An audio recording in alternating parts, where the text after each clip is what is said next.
we got our first look at a new Elsa Enchanted card, our first epic with an alt art treatment, and the return of Ruby removal. Let's check it out.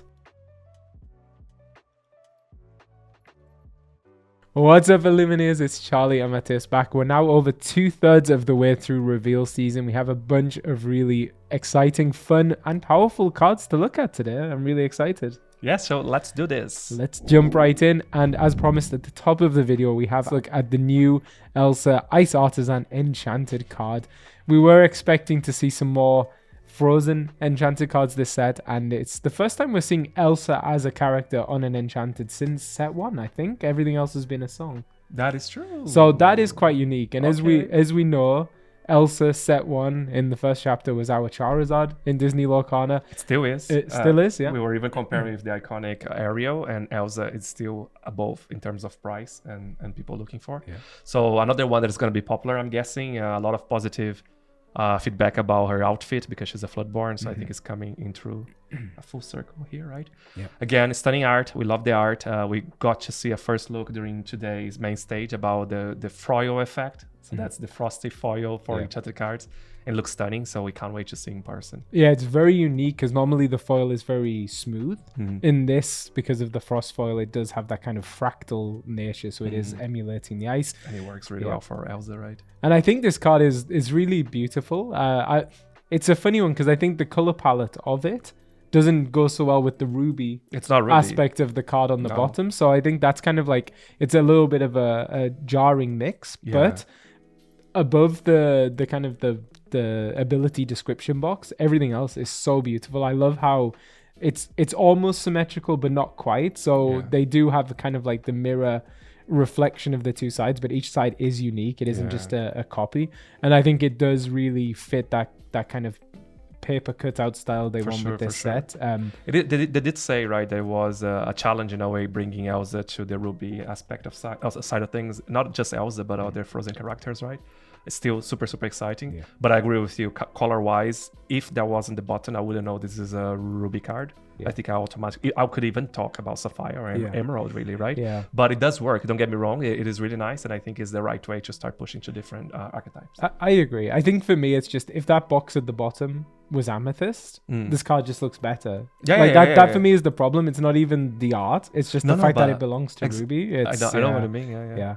Which is, it's a funny one. It's probably the first time I've noticed it's like so strikingly on a card where there's that kind of almost mismatch between the palette of the card and the actual embellishments. But still a beautiful card that I'm sure is going to be incredibly popular when it comes out this set. Even if it doesn't see play, it might see, but I don't think it will. But if it does see play, even if it doesn't see play, I think it's going to be very valuable. Yeah. And then one other alt art we're looking at is this epic card for Stitch, Carefree Snowboarder, and the eagle-eyed amongst you will notice that this is a different art from the regular base version of Stitch, Carefree Surfer. Normally with epic cards, Carefree Snowboarder, sorry. Normally with the epic cards, they're the same art, but they revealed today in the Discord main stage where they were talking with the art team. Basically, they just loved the key art for the set, so that's the art featuring Stitch and Angel, so much that they wanted to include him here on the epic card. We do have the gift set this set coming with Stitch, which gives you a glimmer foil version. So if you want the other version of Stitch, you can have that, and then also this unique epic. So there are three versions pretty much, two with the same art, but two different finishes, and one with a third different art. Which begs me the question: Are they planning to do something? I don't think they are, because they said that's the only one. But we have Angel, right? I thought the same thing. Are they just gonna scrap that out? Because we heard in the past that every single art they try to make into the game somehow. But either way, we can see in the community already people very positive about not only the art, but the fact that there is a differentiation in the art style when you get an epic or not. I think that's the right way to go, and hopefully that's gonna be a positive feedback they'll take on to move on for the next sets, right? Yeah, I know when epics were first announced, like the majority of people were kind of disappointed it wasn't alternate art, especially because there are so many wonderful artists and arts in the game. So I think this might be a precursor for what's to come in the future. I assume this is where it will go. But for now, as Matteo said, they said this is the only one this set, and they can't comment on whether we'll see more alt art epics in future sets. But so far the reception has been overwhelmingly positive. It's just, I think, nice getting something different. So yeah, it's just for collecting, right? It's super, super cool. Yeah. What do you think about it? Let us know down in the comment section as well. Yes. And with that, we will go straight to Amba and show our card tracker and start counting. And starting us off, we have Wisdom of the Willow. This is a 4-cost uninkable action. For the rest of your turn, whenever one of your characters quest, you may draw a card. So one of the things a lot of people, ourselves included, have been requesting is kind of more diversity in card draw options outside of Amethyst. Right now, Amethyst is just by and far the most efficient color for drawing cards. And it definitely seems this set that they've tried to include more card draw capabilities within Amber specifically. All the other inks did get a little bit of something, but I think Amber's the one ink color where they've really kind of doubled down on this. In terms of this actual action, I think it's quite an interesting one. We're seeing a lot in Amber of kind of play a lot of Pocahontas cards. Yeah, a lot of Pocahontas cards, but also a lot of cards where you're kind of playing things to the board very cheaply. So something like Pudge, where you can play them for free. You've got songs now, which will reduce the cost of characters. So you can kind of get yourself into a position in Amber decks now where you kind of flood the board over the first couple of turns. You're without any cards, and then you can use this as a way to quest with all your characters and refill your hand. Because I think the worry about something like this as a 4-cost inkable action is it can be kind of a tempo loss, especially in it can be a bit of a tempo loss if you're kind of taking a turn off in order to play this. But I think if you've been able to set up a wide board using all of the kind of ink cheating capabilities, then you can have maybe 5-6 characters by turn 4. Play this, quest with everything, and then draw a bunch of cards. So it would require a little bit of setup. In most games, you're probably going to get maybe 2 or 3 cards out of an effect like this, but still, I think it's very necessary, and it leans into the Amber identity of wanting to go wide and wanting to quest. I think my comment of Pocahontas earlier was more to say that we're seeing a lot of archetypes with the Pocahontas card that is pushing back to hyper aggro potentially, or aggro of some sort with Amethyst, right? So I think this works quite well. The question I had straight away was when we go back to the years of hyper aggro with Daisy Duck and so on, often, well, not everyone will actually even reach the 4 ink. Yes, go to 4 or 5 maximum. So it's interesting that you would need this here, right? Especially because it's not a song, it's an action, right? And also you will probably not have those characters anyway to sing that song, right? Unless they will sing together. So I will be curious to see how that is mitigated. Obviously, the whole archetype and the whole profile changed anyway. There are other cards that supports that. But I would say if you ever go back to hyper aggro, you're going to have that minimum 4 anyway to make this work, right? Exactly. But a card like this in the set like that, I think it would have been amazing. Like just having ways to refill your hand, right? And look for those answers, right? But it's uninkable. That is a big part. That deck was very uninkable based. And even like I've been playing the Dogs deck this set. It is a deck that's very high on an inkable. Sometimes you will just get stuck on 2 ink because you're not drawing into your inkable cards.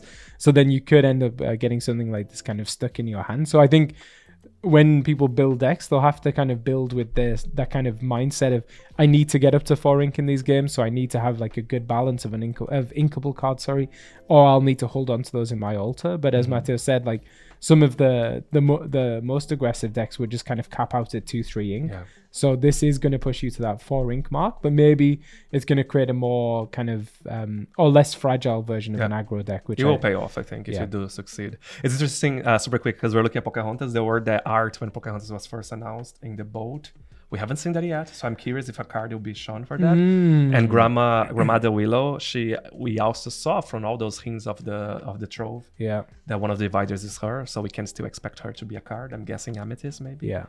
So more Pocahontas coming. I think probably the art is going to end up as an Enchanted. Just I don't know if it'll be for this action, but we've seen. Oh, I see. So you're saying this could be an Enchanted using that art. Well, not necessarily. Like this could be the Enchanted, but I just think that art's probably going to end up being an Enchanted art because that's what they seem to do with when they reveal things. Could they have more Pocahontas? I think they could. I mean, they have Frozen, so hopefully they do. Oh, I'm not complaining. All for Pocahontas. Where's my Percy Enchanted? Yeah, she's got Pocahontas has got to catch up, and she's doing so with this card. This is Pocahontas Finding the Way. 3-cost inkable, 2/5 questing for 1 with the ability Discovery awaits. When you play this character, chosen character gets +1 law this turn. Another good card for aggro decks, gives you a little bit of extra reach if you've been able to set up the board and kind of it's nice, these kind of effects in Amber that give you that extra law when you quest, because it can kind of throw off your opponent's maths. They can kind of, get, especially in an aggro deck, they can kind of try and hold you at that 19 law, and then if you play this, you can surprise them and get that extra law. So I do like this, and as a 2/5, she's gonna not be the easiest to remove for a 3-cost character. I love it. And beautiful card. Next up, we have David, Protective Snowboarder, a 2-cost inkable 1/4 questing for 1 bodyguard. So a bit of an upgrade on the 0/4 for 2 bodyguards we've seen in previous sets like Sleepy. I do think it's actually a really good improvement. It just means that your opponent, they have to challenge into him, yes, but they're also getting a little bit of damage on them as well, which is good for you in most cases. Although someone did mention when I was looking at comments today, they were saying it could actually be a downside because we have things like the Cheshire Cat in the metagame. So this allows you to kind of accrue some damage on your characters to then move them with the Cheshire Cat. So maybe that's a downside, but I think in general, in most matches, it's good to have a character that has some strength on them. Yeah, that was the comparison for Sleepy as well, right? That we're saying. Yeah, exactly, because Sleepy doesn't set up a Cheshire Cat to be moving damage in the same way David does. But I think that's, in most matches, it's going to be better to have a bodyguard with 1 strength. Yes. And I love this card. I think David is such an expressive character, and it's great to see more representation. And he's dressed for once. He is dressed for once. Next up, we have Thomas, Wide-Eyed Recruit, a 1-cost inkable 0/4 questing for 1. So this is the same start line we saw on Nala in the past. So getting that back into the game, which is good again for aggro decks. Not much to say about this one. No. It's a beautiful card again with the Illuminary there in the background. I don't think it's the sun. Oh yeah, I don't know. Yeah. And fun fact, Thomas was voiced by Christian Bale in Pocahontas. He looks like Christian Bale. He does look like him, Bale. One of his earlier movie roles. And next up we have Tiana, Warm and Happy, a 4-cost inkable 3/4 questing for 2 with support. Where have we seen this art before, Matthias? She was the lore counter, or she is the lore counter or the Spin Dial lore for the OP kit, organized play kit. So we're guessing which color it's going to be. Is it going to be steel? Is it going to be amber? It is amber. Yeah. And it's not continuous because I was hoping she was next to Naveen, but she's in the same place at least. Yeah. And it's really nice, the setting, because we see her beignets, her famous beignets. It looks like Kristoff in the background, but it can't be, right? They wouldn't mash up. Can it just be a person? Is there that many Lumineers? I don't know. But there is the... is it Ray? Yeah. I think that's probably Ray over there. Yeah. So that's cool. Yeah. Where's Evangeline? We still haven't seen her in the game. No. Next up, we have Cobra Bobbles, Cobra Bubbles, dedicated official 5-cost uninkable 3/6 questing for 2 with the ability Aura of Authority. When this character quests, oh my goodness, chosen opposing character can't challenge and must quest during their next turn if able. A nice little bit of disruption. It's like Gaston, right? Like Gaston, Whisper exactly. Gaston, the Whisper Gaston. So some disruption there, kind of protecting your characters from being challenged. Probably a little bit expensive for the kind of deck you'd want to put it in. I think it would be better in an aggro deck, probably, to protect your character. So as a 5-cost and inkable, he's a little bit too expensive. But I do think could be a good one in sealed. Because it does, disrupt your opponent. And Matthias stumped me with that Gaston. He made such a big difference. Yeah, it's crazy. So very cool there. Next up, we have Fangmaya Icy Officer, a 5-cost uninkable 4/4 questing for 2 with the ability Request Reinforcements. When you play this character, you may return a detective character card from your discard to your hand. We were actually looking at Zootopia cards because we want to do a theme deck built around it, and we were saying that a lot of the actual synergy for detectives is in Steel and Sapphire, sadly. So it is nice to see a little bit more support for that in Amber, and it's definitely an effect that fits the Amber archetype of returning things from your discard. But I do think it needs a little bit more support in Amber before we see this kind of card seeing much play, because a lot of the early Zootopia cards didn't have the detective classification, and they're the ones in Amber. Yeah. It's like lacking that because we really wanted to put together some theme decks. Yeah. I wanted to use this card. Yeah, but amazing art by Javi Salas. Just such a fun scene. And then last up for us in Amber, we have Nani, Stage Manager, a 3-cost inkable 3/3 questing for 1 with the ability That's Your Cue. When you play this character, look at the top 4 cards of your deck. You may reveal a character card with cost 2 or less and put it into your hand. Put the rest on the bottom of your deck in any order. And yeah, a really cool card again for more of an aggro deck where you have a lot of low-cost characters. Nani helps you kind of find those questers that you need. It's a non-playability, which means unless you're very unlucky and miss one of your 2-cost characters, 2 or less cost characters, then she is going to be almost guaranteed card draw in most cases. Decent stats is a 3/3, so she can trade up if necessary. So really like this one, and we're going to see a 2-cost Lilo that I think Nani will be looking for hard in the deck. So yep, that's it for Amber. So we'll drop those in.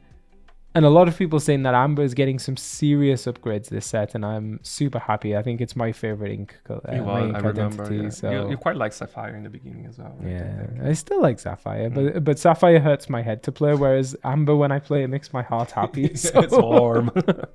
And with that, we'll go on to Amethyst, your favorite ink. Everyone's favorite ink. And Amethyst is definitely Ravensburger's favorite color. And we're starting off with Morgana Macabre, a reformed spellcaster, 6-cost inkable, 6/6 questing for 1. She's a Floodborn, so she'll shift in at 4 and has the ability only for you. When you play this character, you may move 1 damage from each character to chosen opposing character. First things first, she's a hero. So for anyone who hasn't watched Darkwing Duck, maybe some spoilers there because we do have another Morgana card where she's a villain, but she has been reformed, so that's why she is flipping the classification. I didn't even notice, to be honest. She's super. She's sorcerer. She is super. Hopefully we're going to see more super support. And it's a decent ability because it is a non-play effect. So if you have set up that board with damage, which is very possible, then you can use this as a way to kind of banish a character on play. There is Can't Hold It Back Anymore, which is the song that does something similar. I didn't see all that much play, but I think having that kind of effect on a body is probably a better thing, especially in a color like maybe Amethyst Sapphire, where you can get to Morgana sooner. Then it could be okay. Yeah, I'm just thinking it's just such a expensive card, even though you can shift to do that effect. There's so much better ways to do that effect, right? And she's not even questing for more than 1.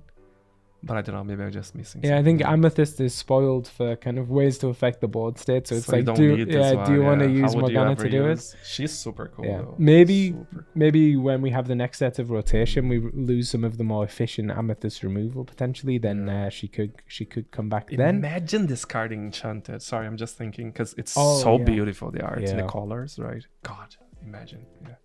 I think you just love her because she's like serving right now. But that's it. I like sorcerers, right? That's why I like Amethyst. And she is the ice, right? It's the colors. She's serving. Next up, we have Kristoff, Icy Explorer, a 4-cost uninkable 4/4 questing for 1. He has 2 abilities. The first one is Hidden Depths. When you play this character, if you have a character named Anna in play, you may put a card from chosen player's discard on the bottom of their deck. And Stroke of Luck, once during your turn, whenever a card leaves your discard, you can draw a card. So a little bit of potential card draw for you there in Amethyst, which is cool. He is uninkable, which is kind of the downside, but he does enable the new Anna Soothing Sister because you can move the card out of your discard or your opponent's and then play her for free on top of another Anna. So they've obviously set up that synergy there. And you're drawing as well. And you're drawing, yeah. So imagine if when you play Kristoff, you're able to establish a 5/5 Anna and you're able to draw a card. I think could be kind of powerful. It is cool. So we'll have to see. I think I don't think you slot this kind of combo into a regular Amethyst deck. I think it's certainly something you're going to want to build around. But I think set up in the right way, you could actually make quite a viable strategy. And there seems to be a lot of cards really wanting to enable this Anna. But that's it. I feel like this, I might be calling this too early, but my feeling is out of all team decks, and when I say team deck, I'm talking about literally just focusing on one franchise. I think Frozen is the closest one to get something really playable. Yeah. Really, if you think about the Olaf from the previous set, the one he's taking his hand out, there's so many cards that you can do that 1, 2, 3, 4, 5 that brings you to where you want to be. Yeah. Obviously, it will never be as strong as a meta deck, but I think it's strong enough for some locals. Yeah, they really seem to like put a focus on this kind of interaction with Anna. So it's really cool. Be really interested to see what people are able to build around that. Next up, we have Witches of Morva, Ordu, Owen, and Orgoch. 5-cost and inkable 4/4 questing for 2. With the ability Quite a Bargain, when you play this character, you may return another chosen character of yours to your hand. If you do, game 1 lot. Could be a nice closer in Amethyst decks. Probably not a hyper aggro, or an aggro deck just because of the 5-cost on the Witches of Morva, but maybe in a more of a mid-range Amethyst deck. Because, being able to bring something back like the White Rose, then you're able to get in the lore when she's bounced back to your hand and then play her again to get another lore. Yeah. Even something like the Giant Cobra could be another good thing just to be able to get something, just a card and then you gain 2, right? Just by doing the process. That's very cool. So I think, Yeah, sorry. I was just thinking how it's interesting to see this bouncing element in one way or another. Of course, it's not the same way. It's not as effective, but it is cool to see that element coming to Amethyst. I wish we had more. Yeah. It was probably too strong anyway, but I think so. I think with all of the tools Amethyst. Oh yeah, not on Amethyst. I said Amethyst, but yes, Amethyst is already just so in the broken. game. Just in the game, on a deck that I could play. So probably Ruby.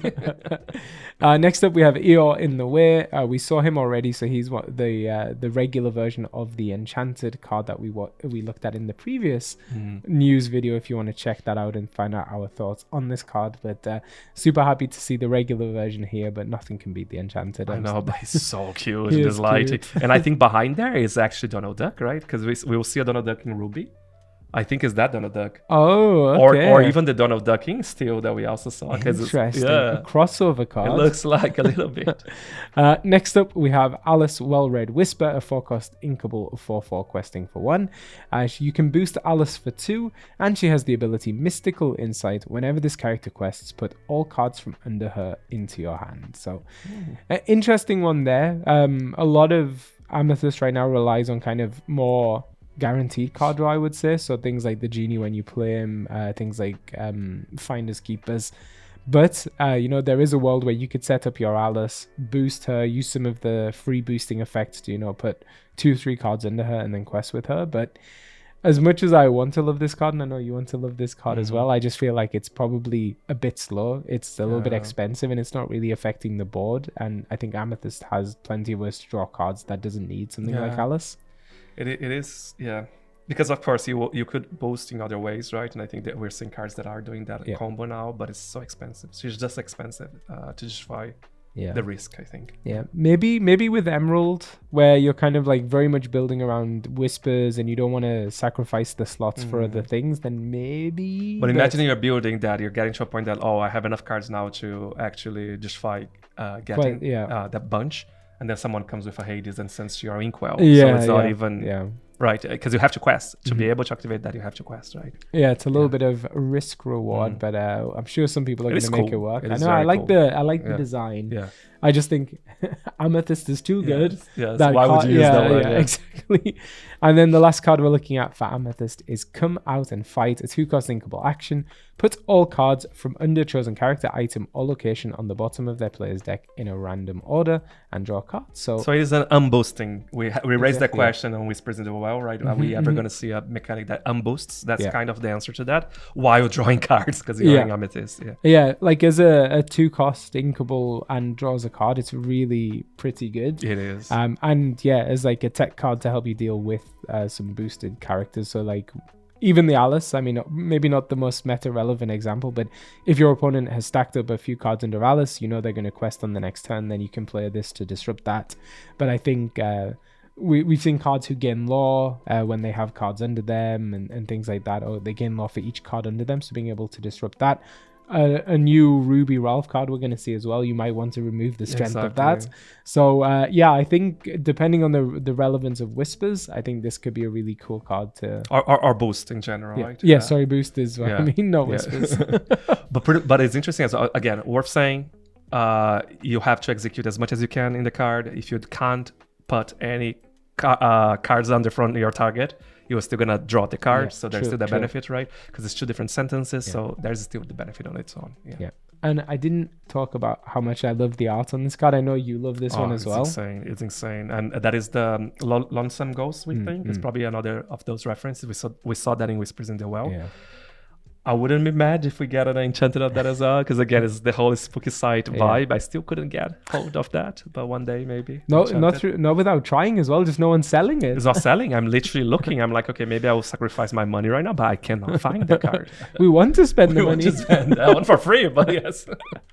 So okay, we'll drop those in for Amethyst now, and I would say Amethyst looking okay after a lot of sets of really getting super powerful cards. I think this set they've kind of toned down its power a little bit. I think it got so many powerful cards. It got really good. More cards. than the other colors. Maybe Sapphire, because I hate Sapphire. So I'll say Sapphire got it more. But Amethyst, it's literally, it has to be more toned down, I think. Okay. And I'm an Amethyst player. There's so many good cards. They're good. Well, they're good cards, but I think the good cards are encouraging different playstyles because there's a lot of aggro. That's fair. Kind of cards. That is fair, but still, imagine. No, yeah. Amethyst is always going to be okay. You're just sneezing Amethyst and you get a card, right? It's just yeah. And let's move on to Emerald. And starting us off in Emerald, we have the Emerald card that I'm most excited about so far this set. That's Mulan, Resourceful Recruit. She's a 2-cost inkable 1/4, questing for 0, and has the ability Rigorous Training. Whenever this character quests, gain law equal to her strength, up to a maximum of 6 law. So in her base version, without any strength modifying capabilities, then she is still going to quest for 1. So 1/4, questing for 1, inkable on turn 2. Not bad at all, but I think definitely is going to be a great card in a deck like Dogs, where you have things like Webby Vanderquack can just give her an extra law, an extra strength, so she quests for 2. But that's also a deck that has access to Tramp Enterprising Dog, so if you've been able to set up multiple characters, then you can play your Tramp and she could be questing for up to 6, which is crazy. And it's interesting that they've had to set that limit on it, because there are so many ways you could boost this character. You literally break the game. So I really like this one for a Dogs deck. I did see people talking about how it works super well with Force of a Great Typhoon, because chosen character gets +5, so you're paying 2 to then make Mulan quest for 6 on turn 3 potentially, which is bonkers. It is insane. Why 6 though? You're questing for 5. She has 0 on its base. She has 0 law on its base, but she already has 1 strength. For the strain. Okay, I get it. So okay, that's interesting. And I think they've probably designed those two cards side by side in order to do that. I wonder if it's going to enable an Emerald Ruby kind of deck, because there's plenty of aggro cards in Emerald. We've seen some really good aggro cards in Ruby now as well, with the likes of the Ruby Diablo. And a card like this with this Mulan just feels like, if you're able to keep Mulan alive for 2 turns and have 2 of these in your hand, then it's like gonna close like that. No wonder why she's super rare, right? Yeah, so I think this is a really interesting card that has like a lot of upside. I do think you need to build around her a little bit, but I just love the surprise if you can survive that turn and then get out of that. I want to make a quick observation. So today during the main stage, I did not watch it, so I cannot quote line by line. It's because they schedule it during our work hours on the East Coast. So it's really hard for us to watch sometimes. But they made a observation, and again, don't quote me on that. I'm gonna get that information, do a proper Instagram post. But apparently, as you can see in this card, there's a snowman, and that snowman is carrying over through 20 cards. I think that's the number I heard. So it's a cool game or a trivia to look for those across the different cards. We've seen in Mulan. I know we've seen on is it the Lilo card? Yes, I think so. I'll point it out as we go through, because even in this video, I think we're going to see 2 or 3 times. So super cool. Keep your eyes off that. So you're not just looking for hidden Mickeys, but also hidden, or maybe not so hidden. Deadly snowmen. Next up, we have Mushu Sneaky Dragon, a 5-cost inkable 3/2 questing for 3 with the ability Snowy Surprise. When you play this character, deal 2 damage to a chosen character. And normally in Emerald, outside of maybe items and actions, you're generally damaging damaged characters. That's it, right? But it does seem like there's been a bit of an identity shift, and now it looks like Emerald is going to have access to the ability to deal direct damage to characters, which I do think is a good thing because it's going to enable some other decks, maybe especially in Infinity format, where you have access to some of the earlier cards that kind of capitalize on damaged characters. So that is cool. Could this ever make the cut though, being a 5 and Inkborn? Yeah, I'm not so sure about whether this will make the cut or not. I do think it is kind of costly. You do get to deal the 2 damage, but then once Mushu's on the board, I feel like he's maybe going to be a little bit too easy to remove. That's it, right? Of course, if you do manage to do the 2 damage on play, of course, and then quest is already there's a value, I think, because he quests for quite a lot, but it would be such a big difference if he was inkable. Because for me, it's the risk as well of holding such an expensive late game 5 inkable card, or an inkable card, We'll see. But I really love this card, and it's interesting. The tree looks like a very traditional Chinese tree. So it's probably in China. It's interesting. The Winterspell has covered the whole coast because the Lilo and Stitch cards are in Hawaii as well. Moana as well. Next up, also from Mulan, is Chenpo Snow Warrior, 7-cost inkable, 7/7 questing for 3. Grab him in sealed. Probably not for core constructed, I don't think. Not much to say about that one. Next up, we have Yao Snow Warrior, a 4-cost uninkable 4/3 questing for 2 with the ability, Ooh, I'm scared. During opponent's turns, this character gains resist +2. I think another example of Emerald kind of taking a little bit from the Steel identity, which was kind of focused around resist. We'd seen this in some of the dual ink cards. I think there was a Captain Hook maybe that was like Emerald Steel and your pirate characters got resist or something, but I do think the interesting twist is during your opponent's turns they get this, so when you're challenging you don't get the benefit, but if you are challenged you do. Maybe a good one in a more aggressive Emerald deck to kind of stick around for a while, the questing for 2, but much to say about Yao. And finally, for Emerald today, we have Stegmut, Clumsy Dinosaur, 8-cost inkable, 7/7 questing for 2. He has the dinosaur classification, which is really interesting. Hopefully, we're going to see more dinosaurs in future sets. And has 2 abilities. The first one is Wake of Destruction. For each item card in your discard, you pay 1 less to play this character. And collateral damage. When you play this character, you may put 3 item cards from your discard on the bottom of your deck in any order. If you do, deal 3 damage to a chosen character. So we saw quite a few Emerald items in the previous video, and I do wonder if they're kind of trying to create a bit of an Emerald item archetype, probably paired with Sapphire, most likely, and in which case you could have a few items in your discard and then be able to reduce the cost of Stegma. And as a 7/7 questing for 2, he's got some pretty big stats on him. How does it work, the second ability? Can I put 2 items? Does it have to be 3? It's going to be the same. And if I do 2, do I do 2 damage? Or is one or another? No, it's going to be all or nothing. I think like the queen, right? So the queen you exert, and then you can put 3 cards from the bottom to gain 3 law, and that one they confirmed was all or nothing. Amethyst queen, right? Yeah, exactly. And then so this is the same kind of deal. And it's just the May. I understand that the May is more to say you don't need to do that ability, but if you do, you have to fulfill all the needs. But when I read May, I almost feel like I can do 1, 2, or 3. But I get what I mean. Yeah. And I think this might be David's first card in the game.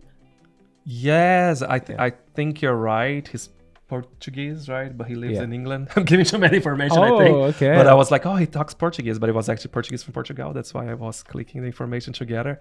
But I think you're right. And that's also, of course, the first Stegmut card from the Darkwing deck. So super, super cool. Dinosaur, right? We can see Rex coming with Toy Story, right? He's probably going to be a dinosaur. It has to be a dinosaur. And there's the Good Dinosaur from Pixar. I want to say the Good Dinosaur. It's the Pixar. I know which one it is. I just don't know if it's Pixar or Disney. It's one. I mean, he can come. Either one or another. And maybe we'll see the dinosaurs from the 90s as well. The TV show? Yes. Oh my god, I don't think so. I would love that. That means baby! So we're going to drop Stegma and the rest of those Emerald cards into the tracker. We were saying before we sat down to record this video that Emerald is the only ink that's missing its legendary card. Missing 1, so we're only missing 1 last legendary. Who that's going to be? Based on the colors, based on the franchise, I'm guessing is the Fox and the Hound, right? Oh, that could might be a big, that would be a really big cool. Todd. Yeah. Or maybe a song with You are the best of friends. Imagine that in Enchanted as well. Oh. Okay. Oh, and before we go over to Ruby, I'm just going to give a quick shout out to the sponsors of today's video, Heavy Play. Heavy Play have their Equip Mag system that lets you connect your deck box to your dice box and your playmat, all with the power of magnets, which make it super easy when you're switching between tables when you play.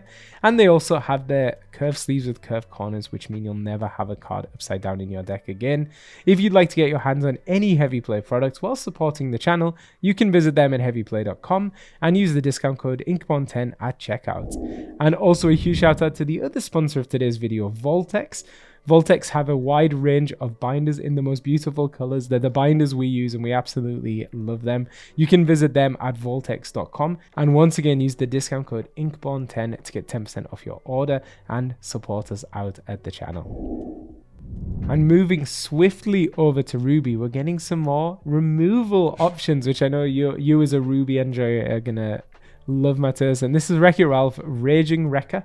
7 cost, uninkable, 3/4, questing for 3. He's a Whisper, can be boosted for 1, and has 2 abilities. The first one is powered up. This character gets +1 for each card under it. All fine and well.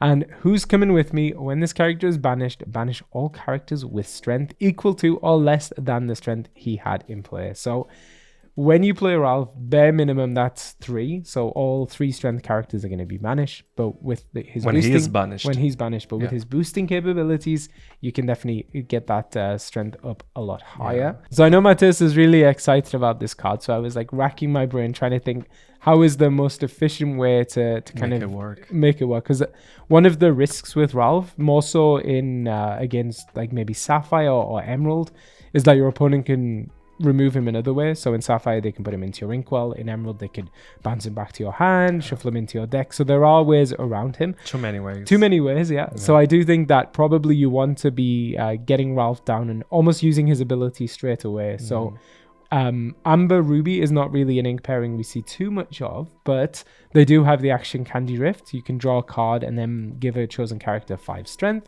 and then banish them. So that would make 8 strength on Ralph. So for 9 ink, which is possible, you could also use Amber's cost reducing abilities. So then for that 9 ink, you could play Ralph, straight away boost him, and then banish everything on the board. So that is one way to do it. Obviously paired with Sapphire as well, you could get there sooner.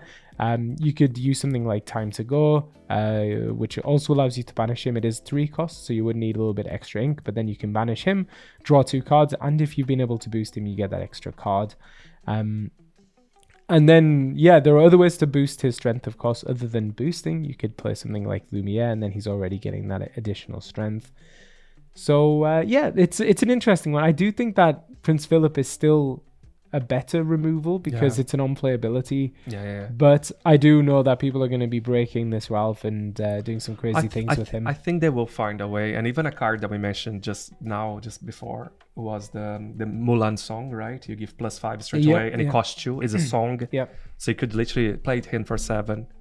Well, not really, but I just meant more if I could also banish him in the same turn, right? But a lot of ways to approach this card as well is you yourself going for the banish yourself, like being allowed to get banished without waiting them to attack you, of course, because that will trigger the effect as when you want them to trigger. I don't think it's gonna work. I think this is the card the Ravensburger hinted last set, saying that they will bring a new board wipe for Ruby to replace Prepare. But no way this is Prepare. There's no way. It's just Prepare. You know when you're gonna use, you know how it's gonna work here. There's so many tangents, but I think, I'm gonna use it. I don't know if it's gonna work. I'm going to use it, and I think I trust the community to find a way to make this very consistent. Yeah, I think Ruby Sapphire is probably the color that makes the most sense. But that makes me sad. Yeah, but I'll also be really happy to see people cook in Amber Ruby, which is I think the other best combination. I want Amethyst Ruby. And as I said, I still think Philip is a better choice for Ruby. For sure. In terms of a board wipe. So Yeah, we'll see. Another bit of removal for Ruby. We have the second half of Grab Your Sword, Grab Your Bow, a 5-cost uninkable, very important 5-cost uninkable song. Banish up to 2 chosen characters with 2 strength or less, so almost brawl on a body. Brawl on a song, and being able to do it twice, which is really, really good. Ruby does have access to singers now. They can play Max Goof on turn 3 and then sing this to remove threats. Deals with things like Elsas, with genies. So a lot of uses, I think, a card like this. I like it. I actually quite like it as well because I did miss a lot the brawl, right? Yeah. But obviously it's an inkable brawl. The advantage was anytime I don't use, I can ink. Yeah. It was actually very helpful to have that right in your hands, but super cool. Yeah. And I should say this card was revealed by Lorcana Villain, who is a big Ruby enjoyer. So he actually had a really, really fun reveal. So if you haven't seen it yet, you should check it out because it's a fun one there. Next up, we have some continuous art. So for everyone who enjoyed the continuous arts of previous sets where people were wondering if they'd gotten a miscut, it's back. It's back. And this is one of 2. Yeah. Personally, I love it. I do. But people who are maybe less familiar with the cards that come in the packs, they obviously see something like this and it's kind of quite unusual. So if you're watching this video, when you open this card, it's not a miscut, it's not a misprint. Unless in this case they are on both ends without the frame, then it is. Which did happen. It happened in one of the sets. Lorcana Rob, I think, has the miscut. That is an actual miscut. I see what I mean. Yeah. Because it was in the past as well, the Louis, Bowie, Bluey, Louis, Huey. So with the one in the middle with the case. I love it. We do videos about that, right? So of course I love it. I just don't like the inconsistency, and I'm not going to touch the subject one more time. But because they are continuous art that they don't have the border cut. So what's the difference? I don't get it. Yeah. But fantastic. It's cool to see those 2 characters from Frozen in Ruby. As we said in the beginning of this video, right? We're seeing Frozen joining as a franchise more towards Ruby. And actually, I quite like the synergy of the card. So we talk about it. Yeah. But I did actually have one more thing to say about the art. I'm sorry. I don't normally talk too much about the art, but they said in the main stage today, the part that I was able to catch is initially these 2 cards weren't supposed to be continuous. Okay. But because they were running out of time to produce all of the art, they thought they'll just use the one piece of art across the 2 cards. So it was kind of like a happy accident, rather than having to commission 2 separate pieces. So it was one piece before? It was one piece before. Oh my God, that's amazing. Yeah, so a little bit of but then they have to create a full mechanic for that. Yeah. I'm all for that. Yeah, we can talk about the mechanics. So first of all, we have Iduna, Alarmed Queen, a 2-cost and inkable 2/3, questing for 1 evasive, so decent stats. And Agnar, King of Arundel, 3-cost inkable, 3/4, questing for 1 with the ability Protective Instinct. While you have a Queen character in play, this character gets +2 strength. So as Matteo said, you could play your Iduna on 2 and then play your Agnar on 3 to protect her. She's already protected with her own evasive, and I think a 2/3 evasive questing for 1, not the worst thing in the world if you're playing more of an aggressive Ruby deck. Yeah, it is cool. I'm just reading the text as well. They're literally realizing that their daughter did it again, as they feared. It's so cool. That's the first Agnar card, right? It is. I don't think we ever seen Agnar. We've seen Iduna in Sapphire before, right? Yeah. But Agnar's, I think, is the first time. Yeah, Iduna, this might be her 3rd appearance because she had her own card. She was on All Is Found, and then now of course, this one. She's on the Enchanted. Oh, on both, right? They call the regular. So Agnar making his debut in Disney Lorcana. Next up, we have Hercules Spectral Demigod, a 1-cost inkable 0/3 questing for 1. He is a Whisper and has a boost 2 and also superhuman strength. While there's a card under this character, he gets +3 strength. So a nice, cheap, potentially 3/3 questing for 1 on turn 1 if you're able to boost him up. Plenty of ways to boost him for free, but you could also just pay the 2. So yeah, we've seen it's still got a 3/3 for 1 that costs 1, but you have to discard. So this is kind of Ruby's take on that start line, but it requires you to boost. But yeah, it's hard though, right? Because I feel like the best case scenario, you will have a 3/3 at turn 2. Yeah, that's the best case scenario. That's the best right? case scenario. Yeah. Unless there are other ways, as you said, like accidentally going under it. I almost wish, and I know again, balancing sake, but I wish it was more accumulative, but of course, like for every card under him, every card, right? And maybe it is because we translated this. I could have translated wrong, but I don't think it is for a 1 cost. I don't think it can be. But so many classifications, that is crazy as well. So Storyborn, Hero, Prince, DT, and Whisper. Okay. Yes. Next up, we have Slushy Glacial Gusta, a 4-cost and inkable 5/5 questing for 1 evasive. So big stats on this boy. I think this might be the first time we're getting a 5/5 evasive on turn 4. He's evasive. He's evasive. Oh my god. Mateos. Okay. Yeah, so he is a big body. Definitely in sealed. It's going to be a card you want to grab. Just I love him. Evasives are difficult to deal with. A great card to include if there remains a lot of Elsas and Genies in the metagame. Then this is a great way to shut them down without relying on removal. You can use Slushy as a bit of removal. And I know people were really excited to see Slushy in Literally, we're replying to a comment today. People were like, I can't have a set with the Little Stitch the series and not have Slushy. And they were even questioning, is this Slushy the cause of all? Is no.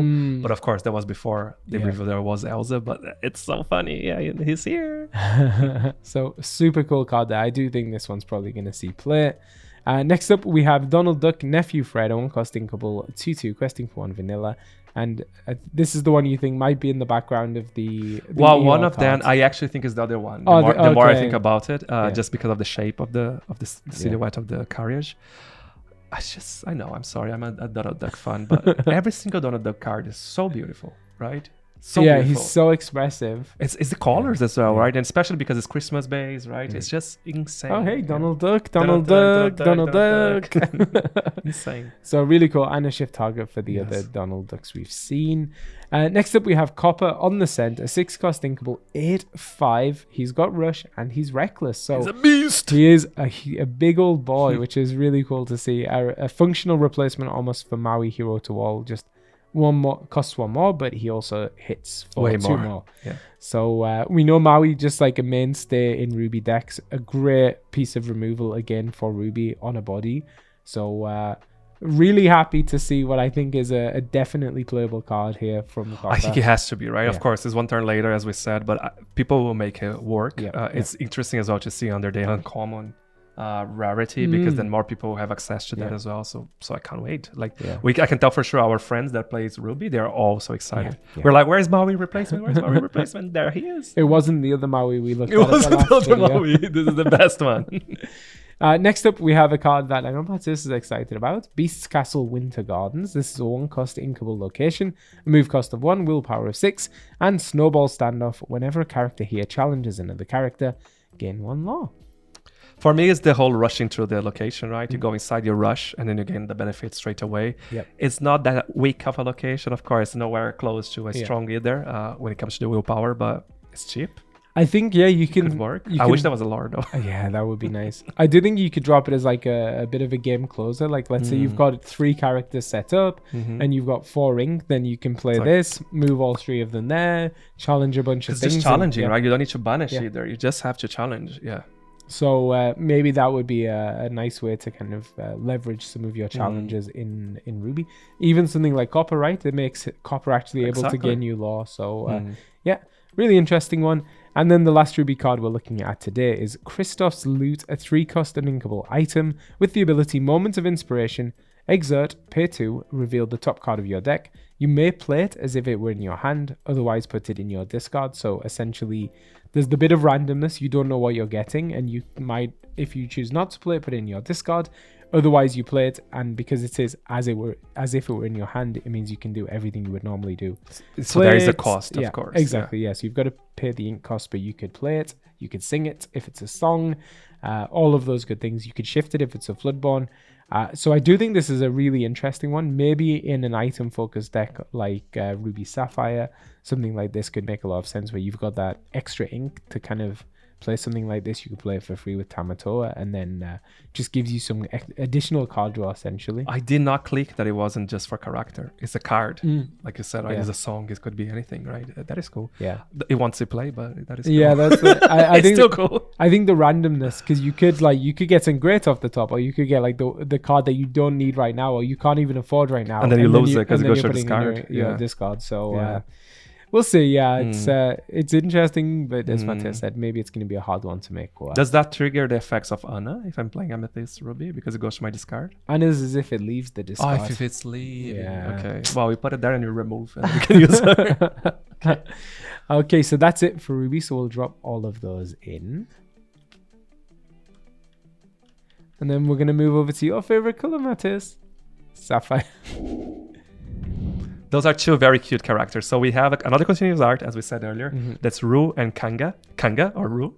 Another thing that I forgot to say actually in the previous review of the continuous art is they finally listen to the community, and the numbering are back to back. So in your binder, they will sit next to each other, both Kangaroo and also Iduna and her husband. Agna? I forgot his name. So that is really, really cool. Yeah. It's something that people are asking for a long, long time. Yeah, because I think Huey, Dewey, and Louie, two of them were next to each other, and then one was somewhere else. I don't think we ever had a full continuous art next to each other. The three fairies was the same thing. Like, one of them got lost somewhere else. And yeah, it is cool. And as Charlie said before, well, actually, I don't know. I wasn't listening to the main stage, but it's the same artist again. Does it mean that it was the same accident here? I don't think so. In this case, they didn't say. Okay, so it's probably planned, right? But it's still the same artist, which is something that we don't always see actually with continuous art. I think it makes sense to be the same if you really want to get the best out of it, right? Yeah.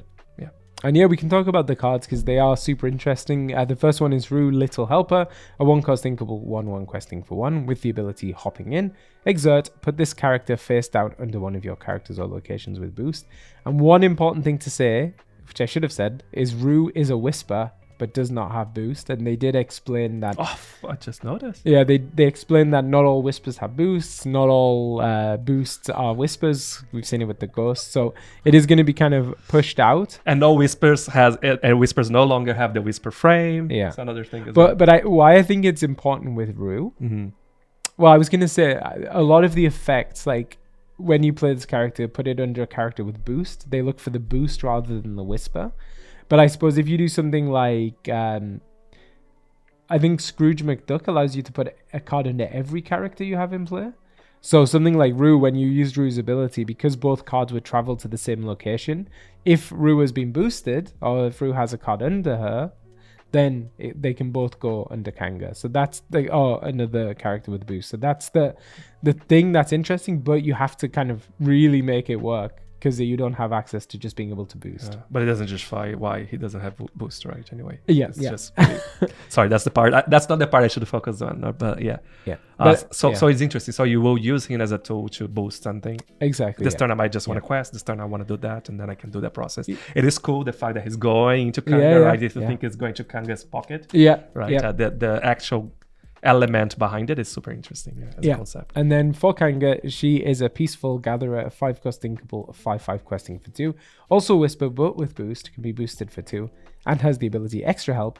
While there's a card under this character, she gets +1. So this is a kind of what do they call them? Like, it's on or off this ability. If there's a card under her, she gets +1. If there are 10 cards under her, she only gets +1. It doesn't add.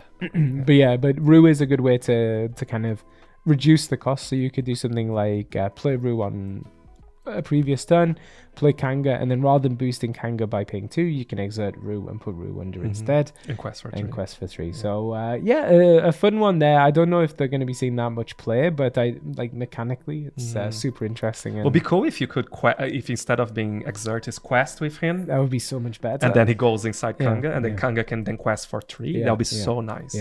But sadly. But I mean, Sapphire, so I'm glad it's not the case.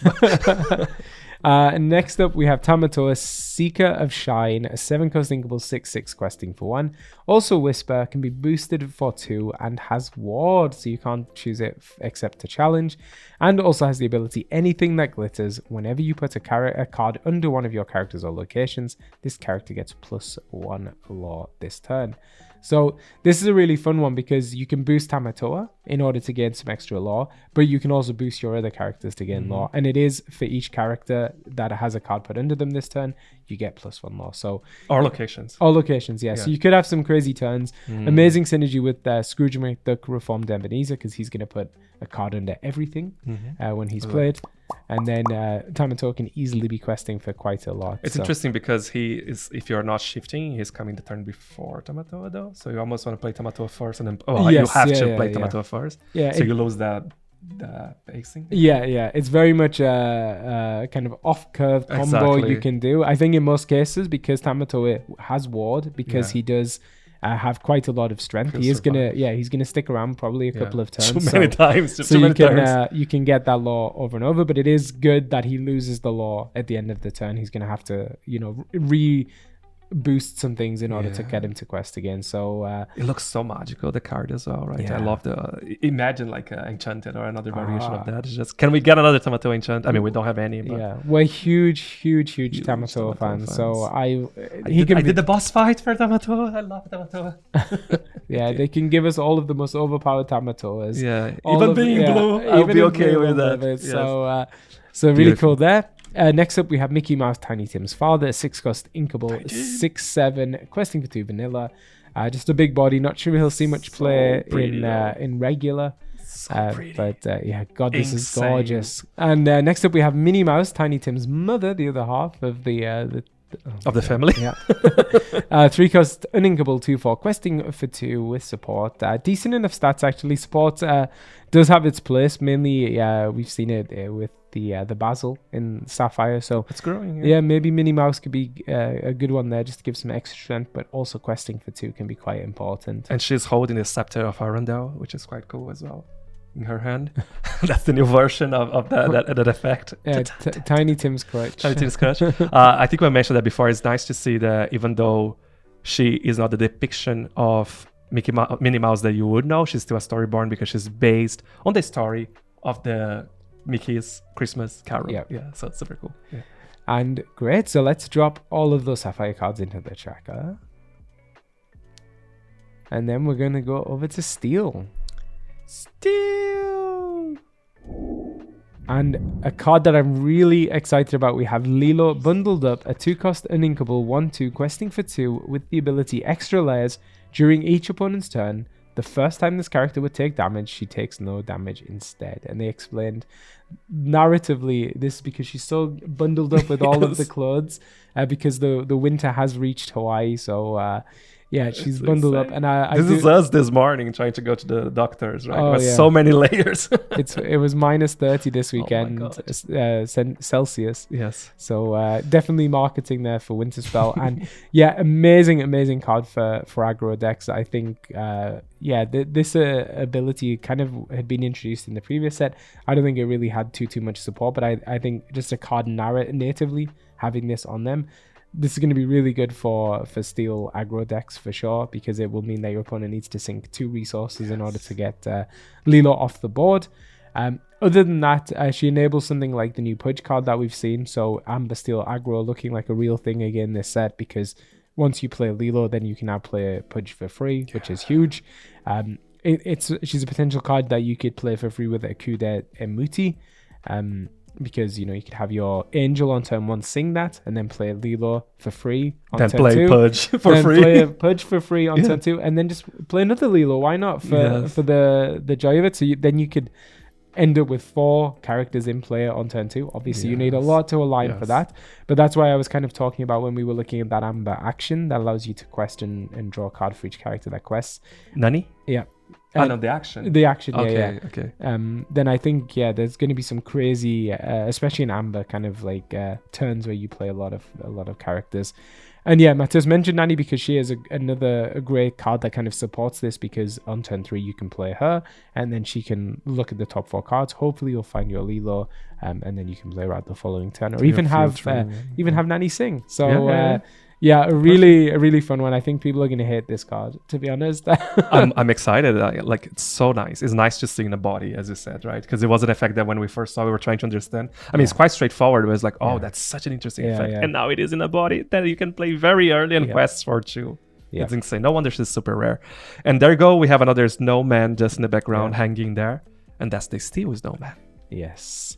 Next up, we have Darkwing's Tower, Frozen Headquarters, a 4-cost inkable location, move cost of 1, willpower of 4, and a move cost of 1. And it has the ability Evil Defeated. Whenever an opposing villain is banished during your turn, you may ready a character at this location. If you do, that character conquest.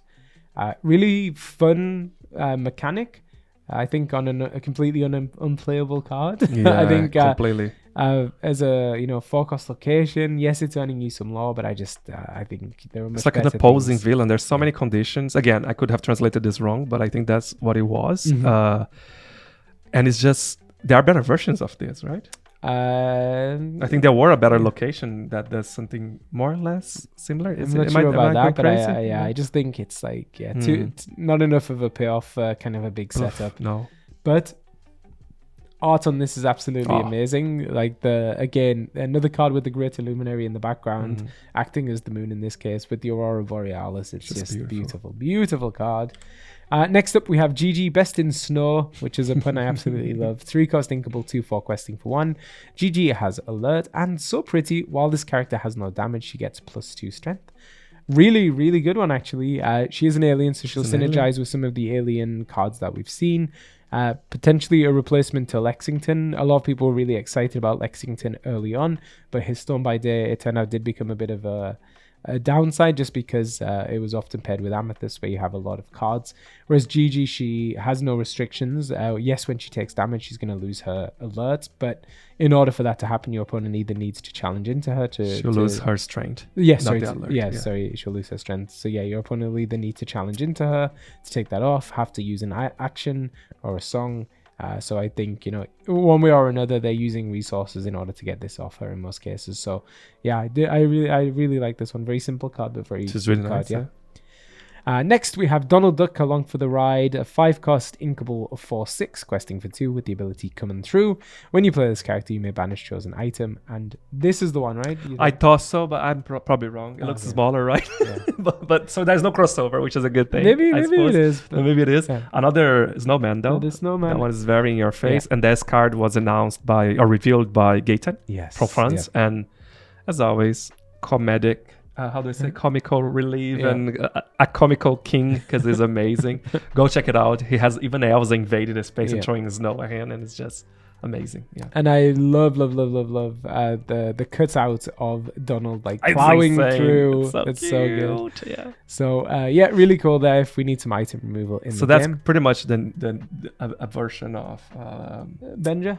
Yeah, I think in a lot of ways, like especially in a Sapphire deck, I think a much better version of Benja, because you can get to this and then you have a really big body questing for 2. And then last but certainly not least, we have Infra Pink Ultra Scan Specs, a 1-cost inkable item with 2 abilities. The first one is Detecting Evidence. When you play this item, draw a card, then choose and discard a card and follow the clues. Banish this item. Chosen character gains alert this turn. So definitely, I think, a good one for those steel item decks. We did have the Fortisphere, which was banned. So we don't have that anymore, and we know Steel wants to be kind of doing this draw discard effect to be able to filter through the deck. So, a cheap cost item that can be used to kind of support a Tamatoa. Yeah, exactly. And then also being able to banish it to give a character alert as well is pretty good. It's so interesting because seeing on its own is just... it's really not attractive, right? As an effect, but when you combine with everything else, it has to be combined. I don't think you're going to jam this in a regular steel deck. It has to be something you put into like an item deck. But that's it. It's crazy when then you start seeing people using this. They're like, oh my god, this item got used like Fortisphere, right? When we first saw it. And this card was revealed by Nora from One More Lore Australia. So go check it out as well. Very fun reveal. So that's it for Steel and for the cards today. So we're going to drop that into the tracker. Steel, an interesting color. I'm a little bit on the fence with it this set. Hopefully it's going to get some really cool I do think that we might be seeing Umber still coming back, though. I hope so. It's my favorite combination. Not in the way you were used to play, but something else. Maybe I've seen people cooking online, building some Amber Steel songs deck, so I'm excited about that, especially with all the powerful new Amber songs. So that's it for another reveal video. Let us know what your favorite reveals are so far. I'm really excited for this set. I think they're doing a lot to diversify kind of the decks we can build.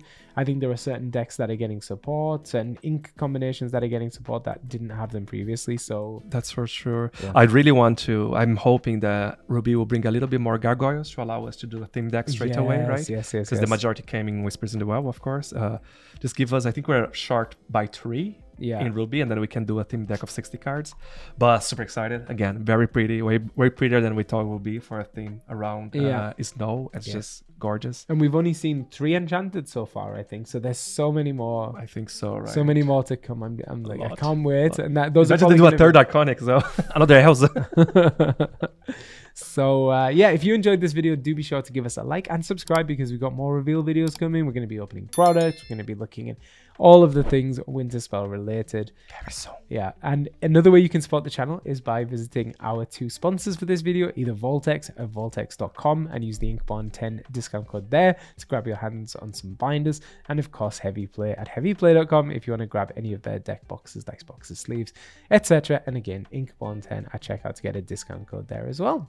And once again, thank you so much for the support of all the members. It means the world to us and everyone else as well. And just hit the join button down below for more information if you're interested on it. And until next time, happy questing! Happy questing!